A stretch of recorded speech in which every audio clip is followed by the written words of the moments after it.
Our project really is taking our veterans and allowing them to enter into a makerspace where they're trying to create bio-inspired robots. But really, this was a project about looking at how making can change the attitudes for a veteran looking at possibly doing a STEM career by getting them a bit more involved. We're teaching kinematics, we're teaching Arduino programming, we're teaching 3D printing, and we're putting all those together to create this bio-inspired robot, which is kind of cool and fun, and that's our hook in getting those students interested in pursuing a STEM education.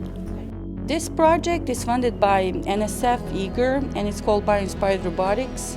I think it's very interesting to see how veterans are interacting with the technology from the design perspective, because many of them are very, very highly skilled in technical skills, and they can do very, very good maintenance and troubleshooting. So sometimes they're really quick in grasping some of these technical concepts that relate to the making. We also have a degree completion program for our veterans in STEM degree areas where we can provide funding for the last year or so of their education after their GI Bill is run out.